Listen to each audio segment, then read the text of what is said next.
And of course, in 2006, it should have been Buck O'Neil, but he fell one vote short. It was devastating.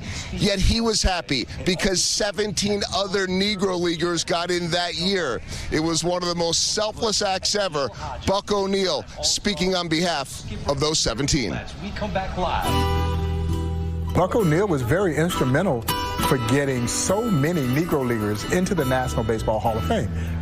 That was part of my disappointment when he didn't get in 2006. Buck and I left home the morning of February 27th with suitcases packed, with airline tickets that the Hall of Fame had purchased for us.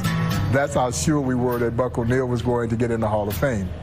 It didn't work out that day. And honestly, I felt like someone had kicked me in my gut, because now I have to tell him that he didn't get in.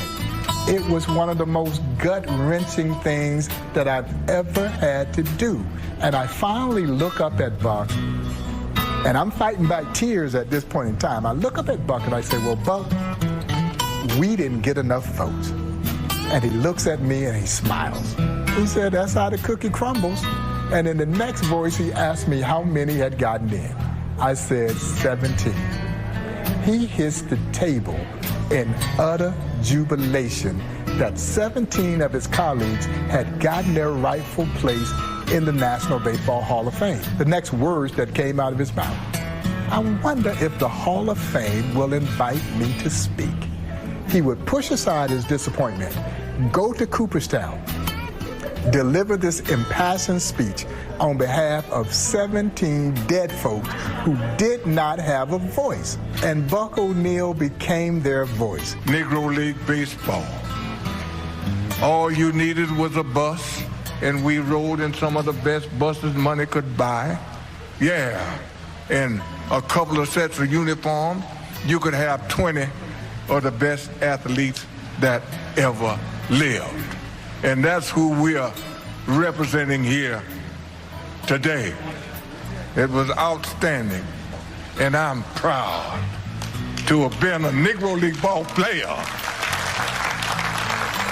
It was one of the most selfless acts in American sports history. The world was saying, this should be your induction speech. And there he was speaking on behalf of those who didn't have a voice. A little over 2 months later, my friend Buck O'Neil passed away at age 94, a month shy of his 95th birthday. But what Buck O'Neil taught us that day was a tremendously valuable lesson on how to handle disappointment. Because he handled it so graciously, we all just believed that he wasn't disappointed. Of course he was. The Hall of Fame represents the pinnacle. And Buck knew that he was sick at that time. He never let on to us. We had no idea. So he knew that this was going to be his swan song. And this, more importantly, was going to be the thing that would propel his museum into perpetuity. So yes, he wanted it, but he wanted it as much for us as he did for himself, but he was never going to let himself be sullen and not be genuinely joyous for those who had gotten their rightful place in the National Baseball Hall of Fame. As disappointing as it was also one of the most inspirational things that I've ever witnessed in my life. And yeah, so I'm really glad that I was there to experience that.